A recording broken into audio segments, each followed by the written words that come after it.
Boa noite. É uma alegria muito grande retornar a esse lar de amor, que acolhe com tanto carinho, com tanta amorosidade, nos deixando tão confortável para esse trabalho. Que quem fala está falando primeiro para si. Então a gratidão é minha por vocês me ouvirem, porque eu estou falando primeiro para mim. Vamos compartilhar. E hoje nós vamos falar sobre o real sentido da vida à luz do Espiritismo. O verdadeiro sentido da vida, conforme nos explica, nos ensina a nossa amada doutrina espírita. Eu gosto sempre de conceituar o título, né, de explicar o que é sentido, lá no dicionário. Direção, orientação que se deve ou se pode seguir. Para onde eu vou? Eu preciso saber, primeiro, para onde eu vou. Como eu vou? Que rumo eu vou seguir? O que é vida para a ciência? Vida é conjunto de propriedades e qualidades graças a quais animais e plantas, ao contrário dos organismos mortos ou da matéria bruta, se mantêm em contínua atividade. Essa definição é bastante vaga. Porque a vida é propriedade do quê? A vida é qualidade do quê? Na verdade, a ciência não consegue definir a vida. Não consegue. Ela define o processo da vida, como organização, nutrição, crescimento e reprodução, mas não define a vida. Já que a ciência não define a vida, nós vamos para um fator extrafísico, além do físico, que a ciência ainda não pode medir ainda, que é o espírito. Somos espíritos. Não temos um espírito, somos um espírito. Porque aquilo que a gente tem, a gente perde. O corpo físico nós temos. Nós somos um espírito. E aí, Kardec pergunta aos espíritos: como podemos definir os espíritos? No Livro dos Espíritos, na questão 76. Resposta dos luminares. Podemos dizer que os espíritos são os seres inteligentes da criação. Eles povoam o universo além do mundo material. Nós somos os seres inteligentes da criação. Logo, nós somos espíritos. Espíritos imortais. E Joana, ela vem colaborar, vem iluminar o entendimento, né, da doutrina espírita, e ela diz: existir significa ter vida, fazer parte do universo, contribuir para a harmonia do cosmos. Quando eu li isso, eu pensei, meu Deus, que estímulo, né? Às vezes nos achamos tão pequeninos, né, que não temos importância. Cada um de nós tem uma importância muito grande para a harmonia do cosmos. Olha como é bom saber disso, né? Pensamos, nos diz o filósofo francês René Descartes, penso, logo existo. Você pensa, você existe. Eu disse agora, parem de pensar. Ninguém consegue parar de pensar. E nós vivemos e nós não podemos contestar isso.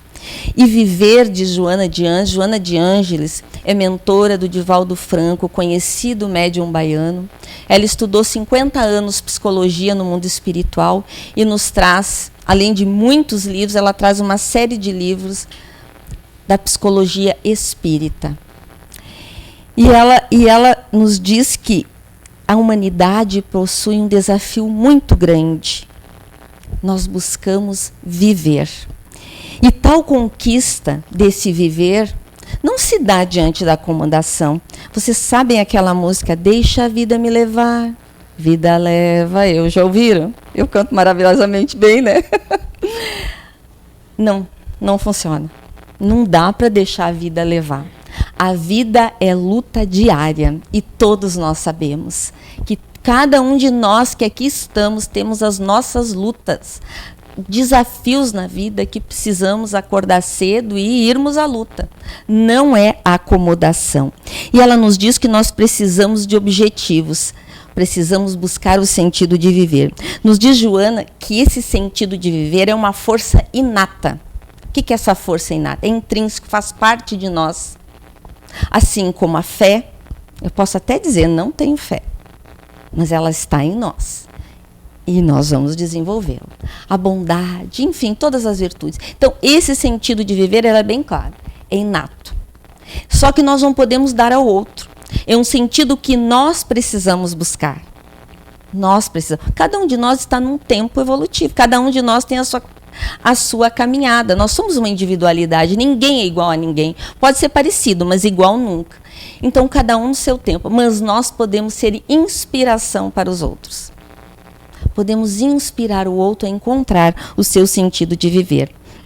E Joana, nesse livro, Amor Imbatível Amor, que faz parte dessa série psicológica, ela nos diz: Jesus, ante a transitoriedade dos valores terrestres e a fugacidade do corpo, propôs a busca do reino de Deus e sua justiça, elucidando que, após essa primazia, tudo mais será acrescentado. Então, Jesus, ele traz o mais importante, o sentido, o objetivo existencial, que é a busca do reino de Deus e sua justiça. Ele fala que diante do que? Da transitoriedade dos valores terrestres. Tudo que nós temos é transitório. Somos usufrutuários dos bens terrenos, não é nosso. Não levamos conosco. O nosso corpo é fugaz, é passageiro. Basta nos olharmos no espelho todos os dias. Eu lembro que eu tinha uma ansiedade para chegar nos 15 anos. Alguém tinha também? Ai, meu Deus, não chegar nunca esses 15. Jesus, depois que passou os 15, passou os 20, passou os 30, passou os... Vou parar de falar, né? E vai. A vida é fugaz. O corpo, a vida não. Porque a vida é uma só. A vida, a gente fala, várias vidas. Não, a vida é uma só. Estejamos no corpo físico ou fora do corpo físico, na dimensão espiritual. A vida é uma só. Temos múltiplas existências, múltiplas, né? E o nosso objetivo é desenvolver esse reino de Deus em nós. Mas onde é que está esse reino de Deus? O Mestre Jesus nos diz: o reino de Deus está dentro de vós. Então, dentro de nós há tudo o que há de bom e belo no Pai, em Deus. Está em nós. E o desafio de desenvolver esse reino de amor é as nossas lutas diárias. É o nosso esforço, é a nossa vontade, é o recomeçar depois de cair. É essa luta da vida. E aí nós vamos desenvolvendo esse reino de amor dentro de nós. E nos diz Joana que todos nós necessitamos de algo que nos motive para viver. Pode ser um afeto familiar, pode ser um trabalho social, um trabalho na casa espírita, um serviço que tu deixou lá no passado e retomou, enfim. São muitas coisas que nos impulsionam, favorecendo as lutas. Tu tem um objetivo, tu vai à luta, né? E foi esse sentido que sustentou incontáveis encarcerados de campo de concentração e extermínio. E isso aconteceu, né, lá no início do século passado, começou em 1933, centro de concentração nazista. Infelizmente, nós temos na nossa história, né, essa situação onde irmãos, especialmente de origem judia, eram levados para as câmaras de gás.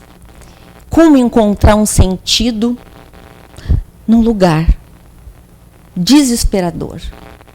Num lugar que era, tu via cada dia um indo para a câmara de gás, um irmão indo para a câmara de gás. Como encontrar esse sentido? Eu fui mais a fundo para a gente trazer para a nossa vida, tá? É pesado? Não. É para nós refletirmos. Esse homem, Viktor Frankl, Joana cita ele. Ele nasceu em Viena, 26 de março de 1905 e faleceu em 2 de setembro de 1997. Foi um médico psiquiatra austríaco, fundador da escola da logoterapia, que explora o sentido existencial do indivíduo e a dimensão espiritual da existência. Médico, psiquiatra, diretor de um hospital austríaco, de um hospital psiquiátrico austríaco, onde em 1941 os nazistas chegaram e deram ordem para que ele eliminasse todos os pacientes psiquiátricos. Mas ele não fez. Ele tinha casado em 1941. Em 1942, ele, o pai, a mãe e a esposa foram levados para campos de concentração. A irmã fugiu, mas ele não sabia disso. E lá ele passou horrores, sofrimento, né? Dor física, de fome, de frio, sofrimento moral. E ele precisava diariamente conviver com isso. Mas ele queria continuar a caminhada dele aqui na Terra. E o seu Calvário estava apenas começando, em 1942. Até que em 1945, ele foi libertado pelas tropas norte-americanas. E ele utilizou qualquer tempo que ele tinha lá, no campo de concentração, para estudar encarcerados e carcereiros. E ele percebeu que mesmo em condições terríveis, o homem pode sobreviver e se adaptar. E ele incentivou muitas pessoas a sobreviverem, a continuarem a sua caminhada. E olha o que ele diz num livro que ele escreveu 10 dias depois que ele saiu do campo de concentração. A vida é sofrimento, e sobreviver é encontrar sentido na dor. Quando todos os objetivos da vida estão desfeitos, ao homem somente resta uma liberdade. Qual é a liberdade? A capacidade de escolher a atitude pessoal que assumirá diante das circunstâncias que o envolvem. A vida lá era sofrimento o tempo inteiro. De manhã à noite. Frio, fome, trabalhos forçados, abandono, solidão, medo. O tempo todo. Nós temos a nossa vida alternâncias, né? A gente tem momentos difíceis, a pouco a gente vai, passa, dá com um pouco de novo, mas lá naquele momento a vida era só sofrimento. E ele queria encontrar um sentido em tudo isso. E ele disse que ele tinha uma liberdade de escolher a atitude pessoal. E todos nós temos a liberdade, diante dos desafios da vida, escolhermos a melhor atitude diante do que nós estamos passando. Porque ele não era mais o médico que amava cuidar pessoas. Ele não era mais o filho que queria cuidar dos pais idosos. Não era mais o marido recém-casado, queria ter filhos, formar uma família. Não, ele era apenas um número queimado na pele. Mas ele queria fazer uma atitude de luta para a vida. E ele fez. Mas onde é que ele encontrou essa força? Como que ele encontrou essa força para continuar? O que tinha nesse homem de diferente? Porque muitos não resistiam. Porque vocês sabem que o nosso emocional baixa a nossa imunidade. Muitos morriam de tifo, uma doença contagiosa, né? Frio, mal alimentados, quase nada de alimento, e o emocional. Ou ia para a câmara de gás. Mas esse homem, diante de tudo isso, ele buscou em algo a força para viver. E é isso que tem que nos inspirar. Na pior situação exterior que se possa imaginar, numa situação em que a pessoa não pode realizar-se através de alguma conquista, numa situação em que sua conquista pode consistir unicamente num sofrimento reto, num sofrimento de cabeça erguida, nesta situação, a pessoa pode realizar-se na contemplação amorosa da imagem espiritual que ele porta dentro de si, da pessoa amada. Lembra que ele não podia mais se realizar em nada. Nem como médico, nem como filho, nem como marido, nem como pai, como cidadão, nada. Mas onde é que ele encontrou força? Mas antes eu quero que vocês gravem essas palavrinhas aqui. Sofrimento reto e de cabeça erguida, que depois nós vamos retomar. Agora nós vamos encontrar aqui a força deste homem. O amor. O amor à sua profissão, aos seus pais, à sua família, à vida. Ele encontrou força no amor para seguir lutando e inspirando pessoas a seguirem a sua luta.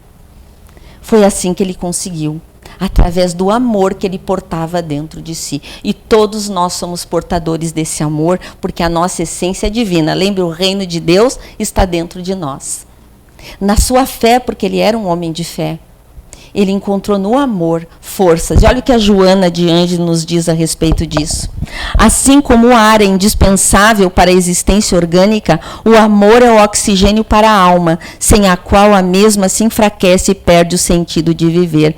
Olha a metáfora. Sem o ar, nós morremos. O corpo físico morre, né? O espírito não. Mas o corpo físico morre.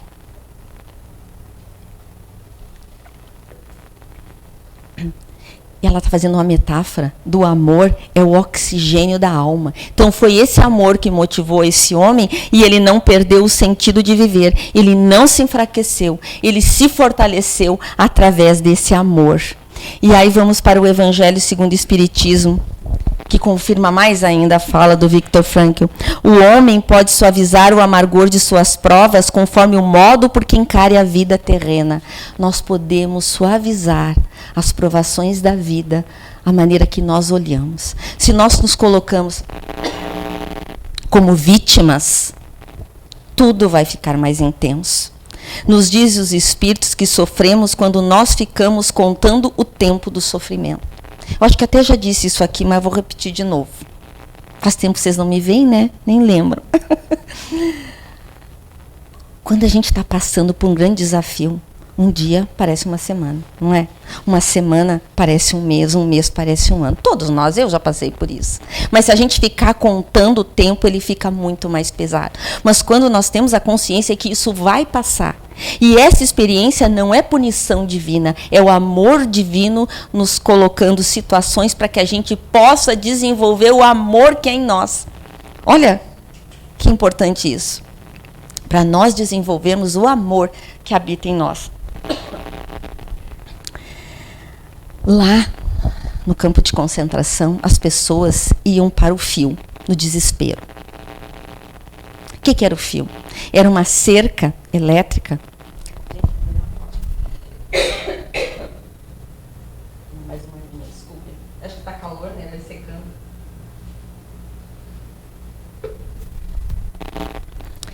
As pessoas diziam, eu não suporto mais, eu vou para o fio.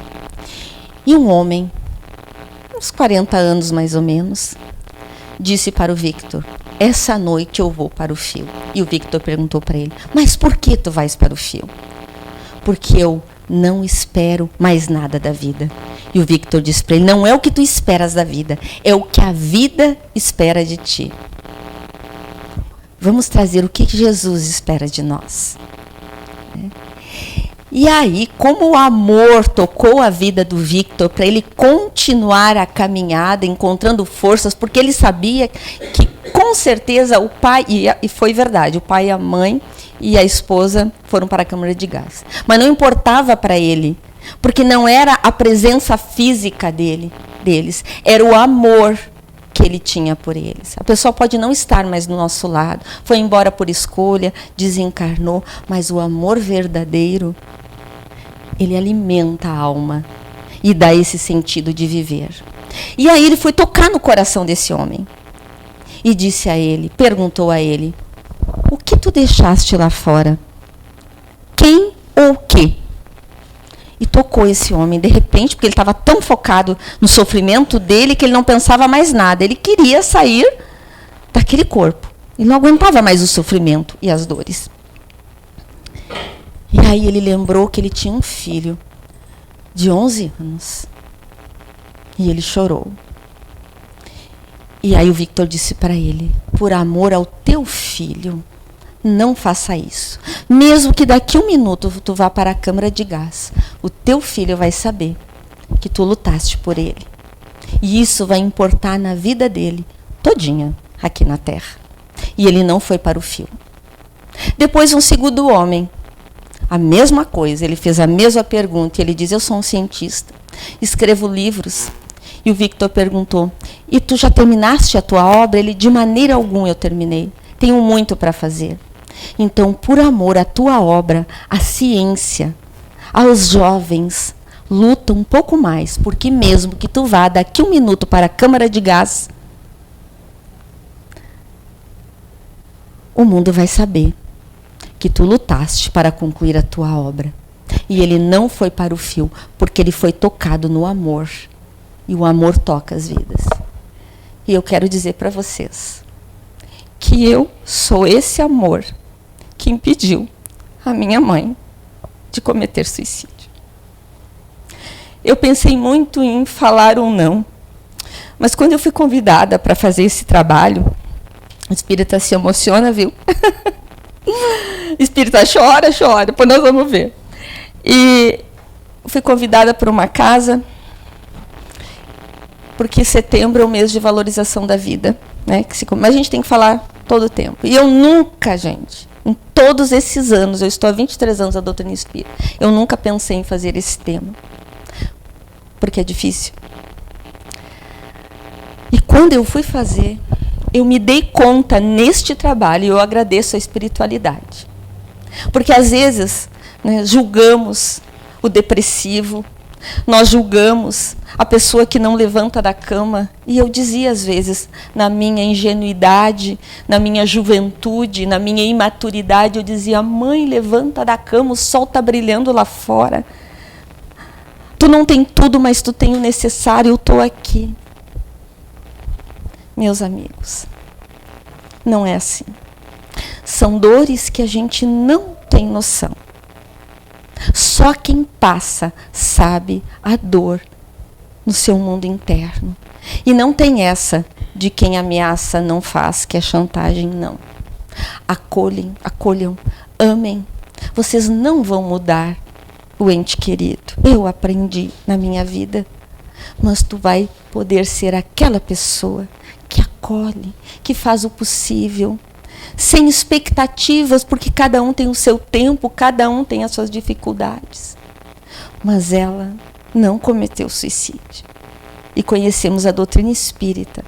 E ela compreendeu que só o corpo morreria, mas que o espírito imortal que ela é, não morreria. Ela já foi para a parte espiritual e está muito bem, graças a Deus.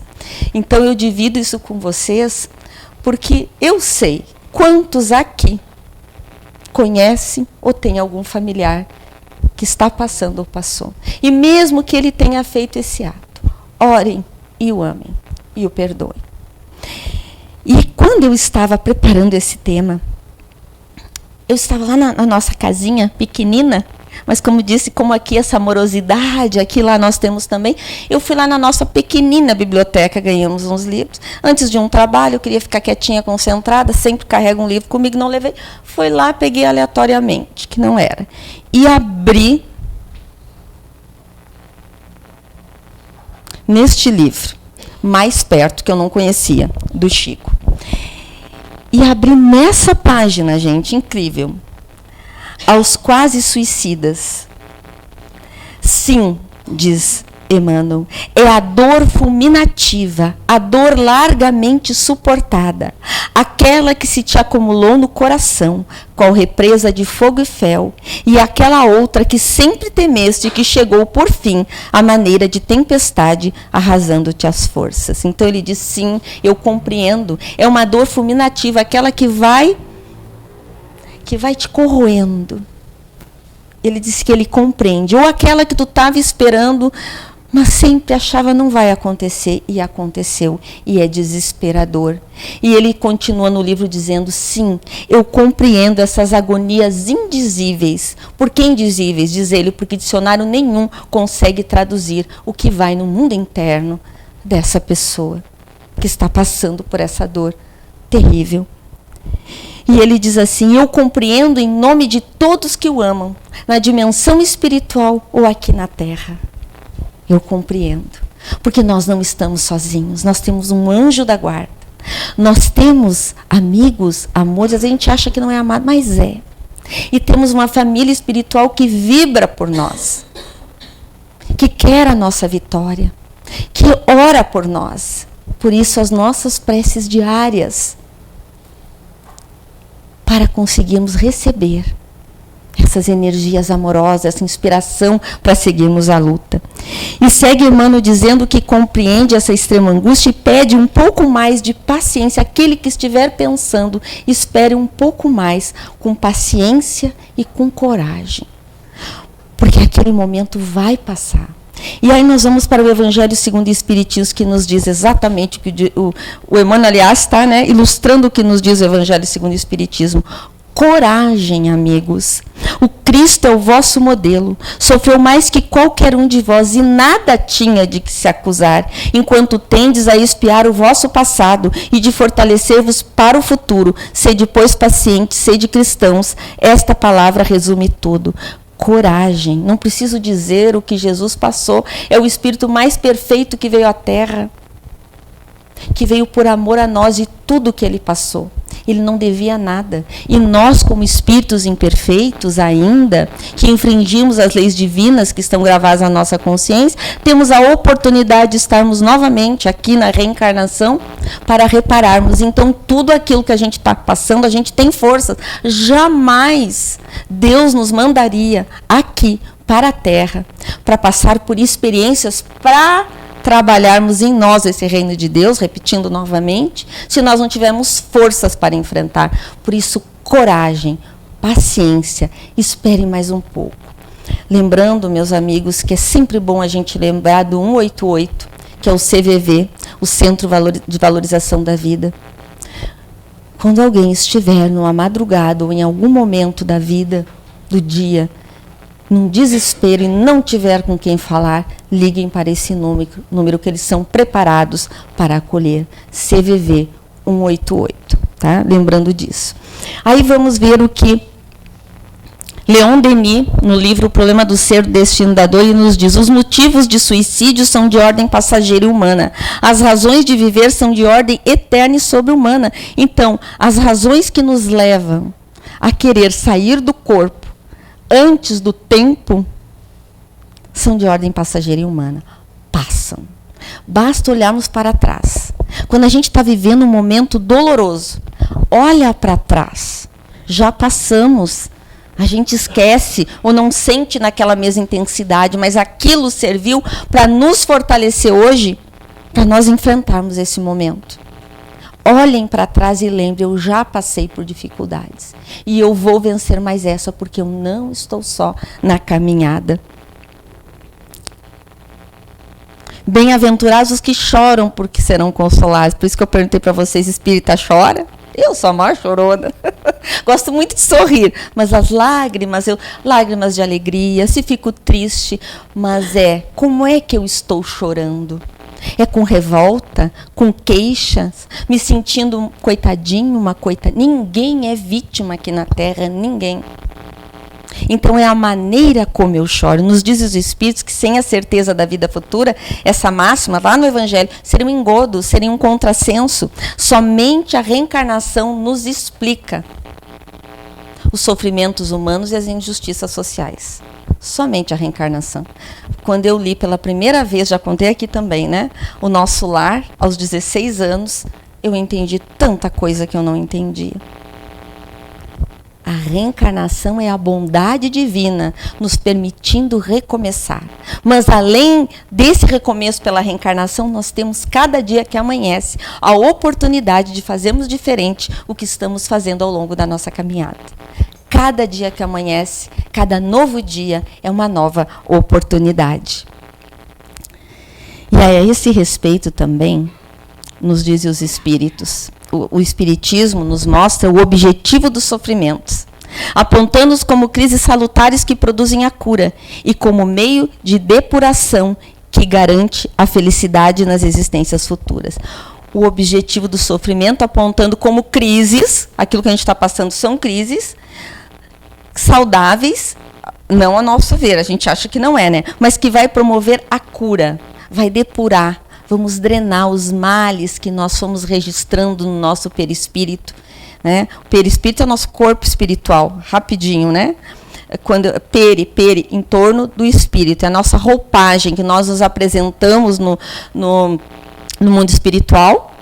E ele é a forminha do bolo, é o modelo organizador biológico do corpo físico, né? E tudo que a gente vai fazendo, né, vamos desequilibrando, vai marcando no perispírito. Então, ele drena aqui, né? Um processo de dreno pelo corpo físico. É o processo da cura.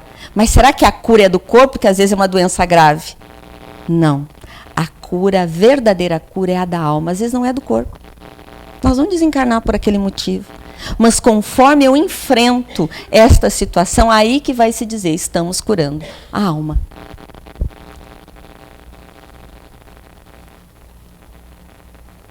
Agora voltando, agora nós vamos chegar, lembra que eu pedi para vocês registrarem, sofrimento reto e de cabeça erguida, né?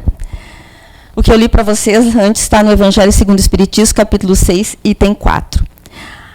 Agora vamos para Joana de Anjos, no livro Plenitude.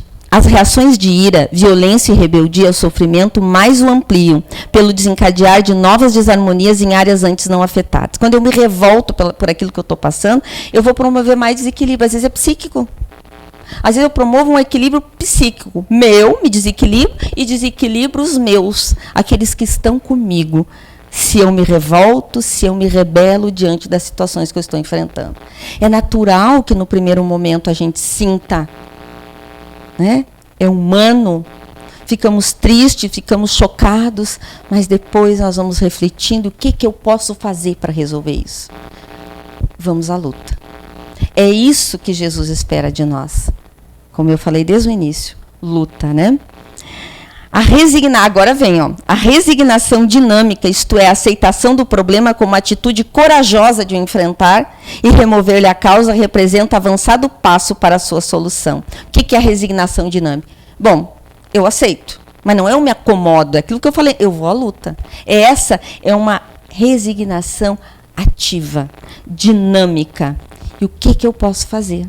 Aí eu estou aprendendo, estou aproveitando o processo do sofrimento. Né?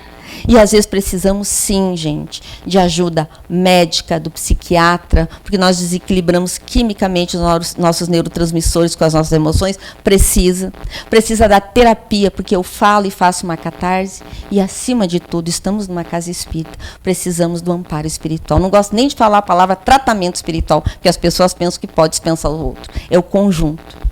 Somos um espírito, um ser psicológico e temos um corpo físico. Então, esse é o caminho. Necessidade de objetivo. Kardec pergunta aos espíritos, qual o objetivo da encarnação dos espíritos? Deus lhe impõe a encarnação com o fim de fazê-los chegar à perfeição. Visa ainda outro fim encarnação. Qual é o outro fim? O de pôr o espírito em condições de suportar a parte que lhe toca na obra da criação. Então, Deus nos coloca aqui na matéria.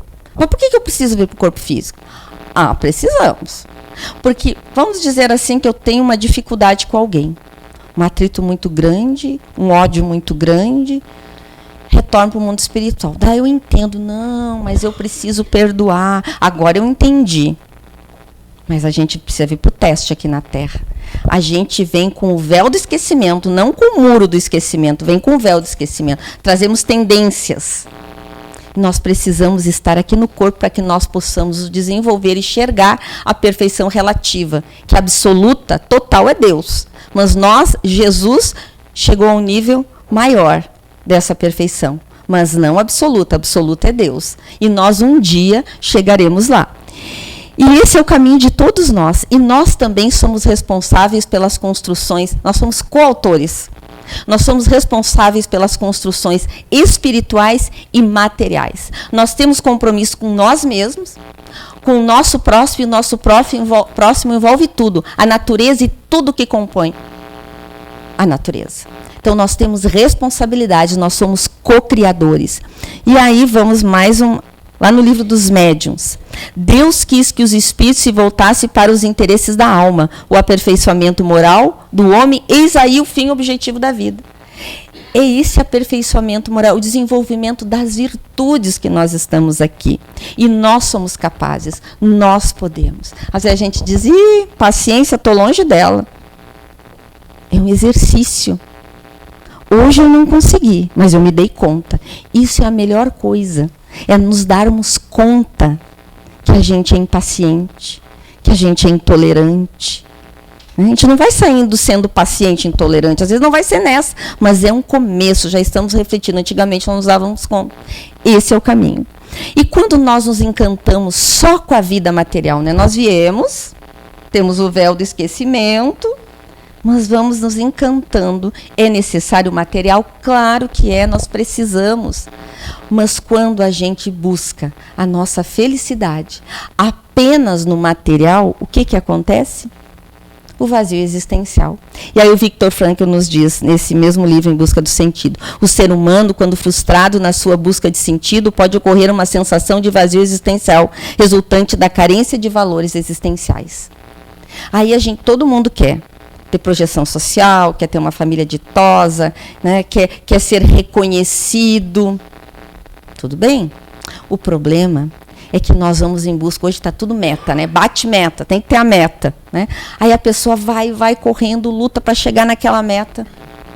Depois que conquista, dura aquela alegria alguns dias, semanas, meses e paz.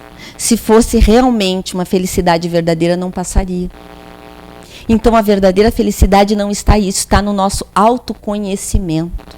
É nos olharmos, é usarmos o bem material como instrumento. A cultura é necessária, nós crescemos no campo da intelectualidade, crescemos muito, mas nós precisamos crescer no campo da moralidade. Então, é essas nossas lutas. Aí nós vamos lá para o Livro dos Espíritos novamente. Kardec pergunta: de onde nasce o desgosto da vida que sem motivos plausíveis, né, sem motivos razoáveis, se apodera de certos indivíduos? Efeito da ociosidade, da falta de fé e também da saciedade. Aí Joana diz assim: tomemos cuidado com a hora vazia, sem objetivo, sem atividade. Cabeça ociosa é perigo à vistas. Mãos desocupadas faculta o desequilíbrio que se instala. Preencha com uma leitura salutar ou uma conversação positiva, ou trabalho que aguarda oportunidade para execução, ou uma ação que te proporcione prazer. Hora vazia, nunca. Jesus, nosso mestre, nos ensinou: vigiai e orai. Porque se nós não tivermos um conteúdo, né, interno, nós não vamos saber lidar com os desafios da vida. E nós vamos dar oportunidade para as obsessões, para as influências espirituais. Kardec pergunta na questão 459 do Livro dos Espíritos se os espíritos influenciam em nossos pensamentos e atos. E os espíritos respondem: muito mais do que podeis imaginar. De ordinário, ou seja, de comum, são eles que vos dirigem. Quem eu quero que me dirija? Quem eu quero? Meu anjo da guarda? Né, meu espírito protetor? Ou os irmãozinhos que não estão bem, que estão também com a cabeça vazia? Nós vamos pela nossa onda mental, pela nossa frequência, eles vão conseguir nos acessar. Por isso a prece, meus amigos, a prece, a boa leitura, o trabalho no bem, nada melhor na nossa vida que o trabalho no bem. Muitas vezes a gente tem que colocar a nossa dorzinha no bolso e acolher o irmão que chega. Isso é um grande trabalho, é terapêutico, isso é muito importante. Falta de fé. O que as mais das vezes falta é a verdadeira fé, a fé produtiva, a fé que abala as fibras do coração, a fé numa palavra que transporta montanhas, essa fé certeza, essa fé confiança. A doutrina espírita nos fala da fé raciocinada, não é uma fé fria, é uma fé que compreende, que não aceita as coisas como são ditas, mas quando passa pelo nosso crivo da razão, pelo nosso entendimento, e aí nós iluminamos o coração. Esse é o objetivo. O Evangelho do Mestre tem que iluminar o nosso coração, e a doutrina espírita vem trazer toda uma compreensão do Evangelho do Mestre para iluminar os nossos corações. Saciedade. Todas as advertências que lhes são apresentadas soam sem significação, porque deseja a própria satisfação, a imediata e tormentosa sensação saciada, que somente se converte em nova inquietação, desencadeadora de diferentes conflitos. Estão vendo o bonequinho aqui, ele fazendo 1000 coisas. Vocês já viram? Fazendo 1000 coisas ao mesmo tempo, né? Hoje em dia a gente não para. Nós buscamos muita saciedade o tempo inteiro. Queremos tanto nos suprir, queremos preencher os espaços vazios. Estamos fazendo o tempo todo, falando o tempo todo, agindo o tempo todo, comendo o tempo todo e não paramos, não respiramos. A gente precisa parar, precisa de pausas, como a Carlinha querida estava falando sobre o silêncio, né? Na prece nós nos comunicamos com Deus. Quando nós silenciamos, nós meditamos, nós ouvimos. Então nós temos que parar. Mas tu não falou da ociosidade? Não, caminho do meio, né? Não pode ser nem tanto ao céu, nem tanto à terra. Caminho do meio. Então, a gente tem que parar um pouquinho, porque a gente está anestesiado, nós estamos no automático. É maravilhosa essas telinhas, maravilhosas, mas o uso que nós estamos fazendo na nossa vida e no nosso dia a dia, isso veio para o bom uso, e a escolha do bom uso é nossa. Nós queremos saciar os nossos filhos o tempo todo. Tem pessoas que dizem: eu quero dar para o meu filho tudo que me faltou. Já ouviram isso? Sei que ninguém pensa isso aqui, né? Eu queria dar para o meu filho aquilo que me faltou. Criatura, quem disse que te faltou, o teu filho precisa? Eu estou acelerando porque os meus minutinhos são curtinhos ali, tá? Tá terminando. Quem disse que ele precisa? Aí tu começa a saciar todas as vontades dele. O que acontece? Chega na adolescência, brigou com a namorada, a vida não é banal. Suicídio. Muito suicídio de jovens, de crianças. Cuidado. Por que eu quero comer o tempo inteiro? É fome? Eu tenho que me perguntar, eu preciso daquele alimento? Ou é emocional? Então a gente tem que parar, respirar, fazer o que a Carla falou muito bem antes de começar o trabalho, né? Então essa experiência de levar uma vida sem sentido, nós não verificamos a importância do tempo, a importância da família, a importância dos desafios. José Raul Teixeira, um conhecido médium, através do Espírito Joanes, faz essas perguntinhas. Eu não vou responder, vocês respondam para vocês. O que é que posso fazer em prol do mundo onde estou? Para o que é que eu vivo? Para quem é que eu vivo? E aí no mesmo livro ele diz assim, cada um de nós quando se encontra nas pelejas, né, nas lutas do mundo terreno, pode viver para atender, para cuidar de alguém ou de alguma coisa, dando valor às suas horas. É importante e necessário dar sentido à vida, e sim importante viver por algo ou por alguém. Tal experiência irá desatando os filetes do nosso amor, que se tornarão cascatas até que se transformem em gigantescas cachoeiras, derramando as energias dessa luminosa virtude. Vamos trabalhar no bem. Esse é o caminho para nós encontrarmos esse sentido de viver. E agora, terminando, eu vou ler para vocês, que eu achei lindo esse texto, fechando toda essa nossa reflexão. É uma psicofonia do Divaldo Franco, por Bezerra de Menezes, Soluções pela Prece. Diz assim, quando a solidão instalar-se em nosso íntimo, falando de abandono e tristeza, busca a alma querida, a oração ungida de amor, para que te vincule a Jesus. Quando a enfermidade corroer os tecidos do teu corpo, revigora a alma querida, com oração que lenifica todas as dores. Quando as tempestades ameaçarem a tua existência, ceifando o que tens de melhor, refugia-te na oração e encontrarás abrigo. Quando uma dor inominável penetrar no cerne do teu ser e ninguém te compreender os olhos tristes e o coração pejado de lágrimas, ajoelha-te e ora para que Jesus lenifique as tuas angústias. Orem sempre sem cessar, filhos e filhas queridas, e então estarão preenchidas as lacunas e os vazios existenciais. Somos convidados para preencher o vazio do mundo com a presença daquele que é a vida da nossa vida e a luz do mundo entre nós. Temos a honra de conhecer Jesus, que espera cumpramos com o nosso dever. Muito obrigada. Um fraternal abraço em cada um. E obrigada pela oportunidade do trabalho.